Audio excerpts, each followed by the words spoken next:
stop for just a moment and think about what the path of least resistance is. The path of least resistance is the path that your inner being is calling you to, where you have the least resistant thoughts and can follow along.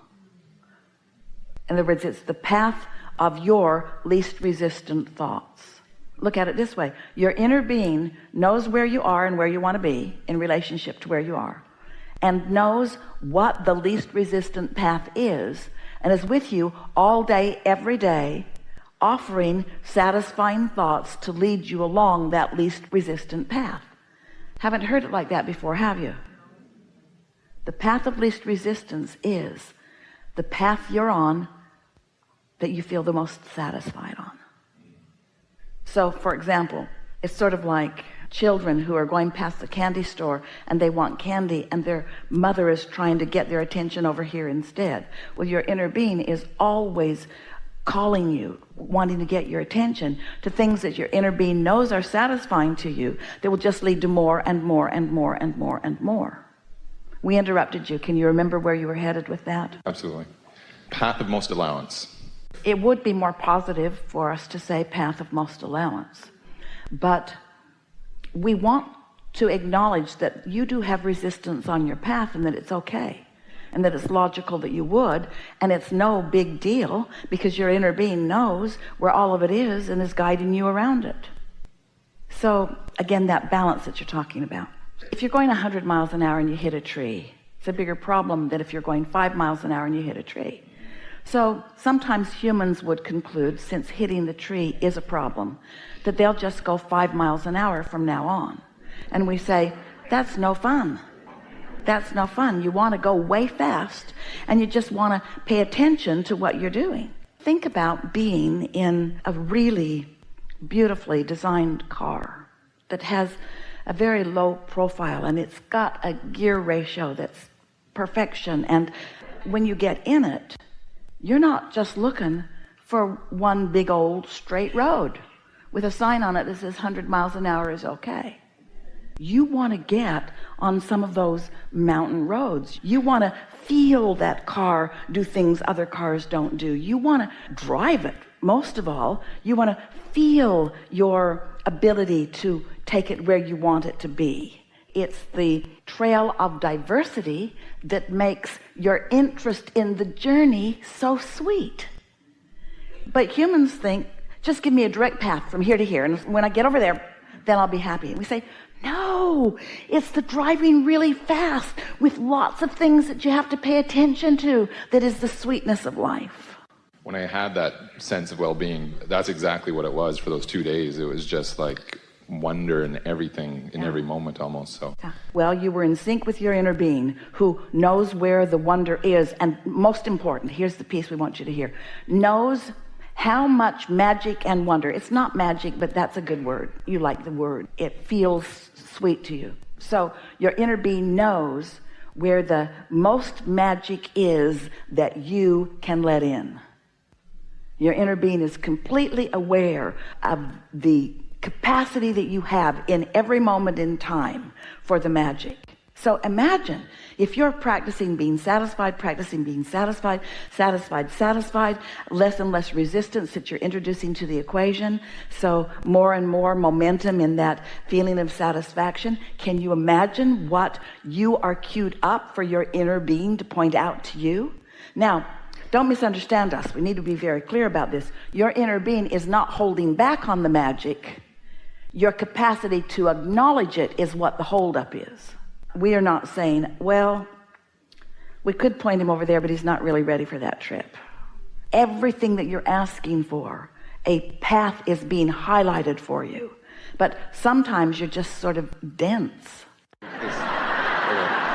You just don't have the ability to sharply focus and see some of those special trails that have so much potential for satisfaction. It's like you just want to stay on the main thoroughfare and go as fast as you can, when there's so much in all those other places that can thrill and delight you and satisfy you even more. So I've noticed times when I have been really satisfied, and all of a sudden it's just like, whoa, and I'm there, and I'm just like, whoa, and it could be just in everyday life when you're just driving down the highway and all of a sudden the colors just pop and I'm like, oh wow, how did I get there? Right? It usually is just everyday life, because all of this magic is woven into what you are living. Esther was listening to a couple at the airport the other day who apparently were going to California, and they were starting out in Santa Monica, and Esther listened to the whole itinerary, and she so wanted to tell them of all the places that she knows are all around all of those places. But she sat and minded her own business, which was hard for her to do, while she listened to them plan their week. And she could feel their tension as they were trying to figure out how many miles it was from this to this and what they were going to do about that. And Esther thought, oh, wouldn't it be just the most wonderful thing if you could just show up there all refreshed and just follow your impulse to not just the places that you want to see, but to the timing of the good stuff in the places. This is what you said, and we're wanting to say back to you. It's not so much about the places that you're going. It's about the timing of the rendezvousing with who else is at that place, with what else is at that place. One day, Jerry and Esther were driving down the canyon. It's Oak Creek Canyon in Sedona. And it was October 16th, and it was about 2:40 in the afternoon. And the sun was shining through the trees, and the trees looked like they were on fire. And they had never seen anything so beautiful or magical as that drive down that canyon on that day. So they put it on their calendar, and for the next 3 years, they got a bus. They were living in Phoenix at the time, and they loaded all those who were near and dear to them on the bus on October 16th, started at the top of that canyon and drove down it for that timing, and never rendezvoused with anything close to that again. Because you can't put it on the calendar. It's about who you are and what you're offering and what you've put into your vortex and the cooperative components that have been gathered in your vortex, and your inner being's incredible, alert, and accurate and intimate knowledge of every single thing that's in that in relationship to where you might be. So that the more tuned you are to satisfaction, then the more open you are to be receptive and responsive to the impulses that come, and the more day after moment magic that you live. Not just grind, and then go to California for a week and try to cram everything good that you can into a week's time. Esther felt exhausted for them. And they were arguing about what they should spend their time doing. She wanted to go to Hearst Castle. He couldn't care less. And Esther wanted to say, go there. But take the personally guided tour. That way you can just skip over the stuff you really don't like and look at the stuff you really do like. She wants to be their inner being.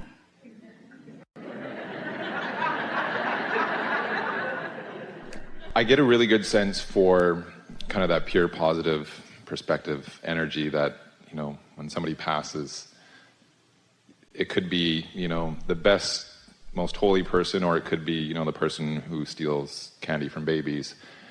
When you pass over, that pure positive energy is just given to everyone. So the thing is, every moment that someone was in their physical form and they were on par with something other than who they really are, so they were experiencing maybe some of those things that you might judge as inappropriate, or that they might judge as not feeling very good when it happened. The wonderful thing about making the transition into non-physical is that all of this goes away, and they immediately come here. They immediately join the vibrational frequency of who they are. And so now their view of Earth, and oh, they still have one, is through the eyes of Source. There's a human premise that goes like this. There are things that are always good, and there are things that are always bad. And the way the expansion of the universe happens is that there's not a pre-assigned destiny to anything. There is a variety that produces individual desires, and then when you come into alignment with those desires, then that becomes your experience. It is logical that there could be enough contrast that could be happening in the lives of focused people that they could be building a vortex that includes a very different life. In fact, that's been going on for a long time. That's been going on for a very long time.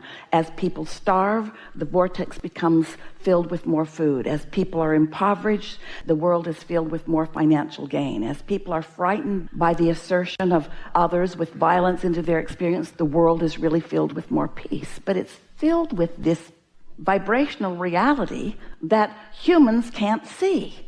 And so they don't want to accept the reality of it because they can't see it or hear it or smell it or taste it or touch it.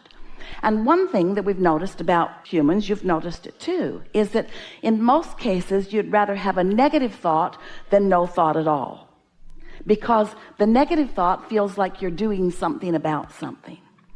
But once you begin to accept the reality of this vortex, and you begin to accept the well-being of life on planet Earth that you've created through the struggles and through the trials and tribulations and contrasts that you've lived, if you can believe in the reality of this vibrational reality, and then you can distract yourself from the things that cause you to push against it and not achieve it long enough that your vibration can rise, when enough of you have that rise in vibration, then what's in your vortex will be realized by more of you.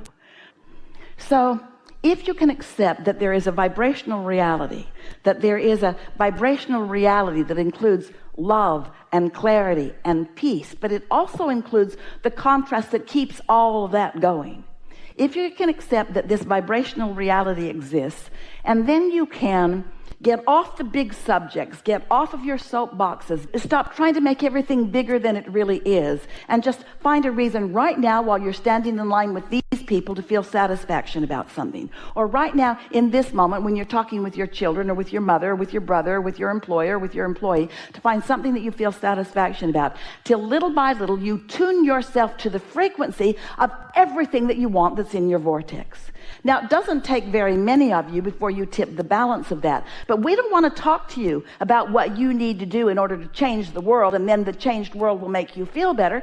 That's the same conditional life that you've been living that isn't working out well for you at all. What we want you to do is find satisfaction so that you can live the satisfaction that you deserve. And as you do that, and you do it consistently, then others begin to rise to your vibration. And of course there is the potential to more people feeling more love, but that can't matter to you. You can't let your happiness and your connection be contingent upon what one other person is doing on the planet. It's all an inside job. It's all about what you're doing. So lots of times when we talk about this vortex and this collective consciousness, it feels to humans that what we're talking about is that you can get into vibrational alignment, and when you do, you can change the world.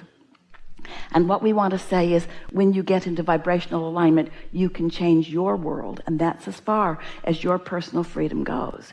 You can change your point of attraction. You can change what comes to you. You can change what thoughts come to you. You can change how much you are in concert with source energy.